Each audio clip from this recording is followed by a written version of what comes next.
ഇതൊരു വെടിച്ചിൽ ഐറ്റമാണ് കേട്ടോ. കടച്ചക്ക, ശീമച്ചക്ക എന്നൊക്കെ വിളിക്കുന്ന ബ്രെഡ് ഫ്രൂട്ട്. വിദേശിയാണെങ്കിലും നമ്മുടെയൊക്കെ നാടൻ ഭക്ഷണത്തിൻ്റെ ഭാഗമായിട്ട് ഇതെന്നോ മാറിക്കഴിഞ്ഞു. വളരെ രുചികരവും വളരെ ഗുണങ്ങൾ നിറഞ്ഞതുമാണ്.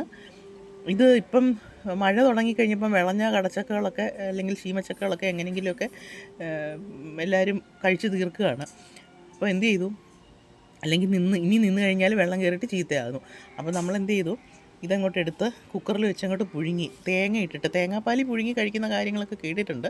തേങ്ങയിട്ട് കുറച്ച് ജീരകവും കുരുമുളകും ചേർത്ത് അല്പം നെയ്യും ചേർത്തു. ഇത് പുഴുങ്ങി നന്നായിട്ട് അങ്ങോട്ട് പുഴുങ്ങി ഉടച്ചെടുത്തിട്ട് കൂട്ടത്തിലൊരു ചെറിയ മത്തി കറി വെച്ചത്. കറിക്ക് വലിയ ലുക്കൊന്നുമില്ല കേട്ടോ, കുരുമുളക് ചേർത്ത കറിയാണ്, പക്ഷെ നല്ല ടേസ്റ്റ് ഉണ്ട്. പിന്നെ കൂട്ടത്തിൽ മീൻ, മുട്ട പൊരിച്ചതല്ല, തേങ്ങയിട്ട് പൊള്ളിച്ചത്.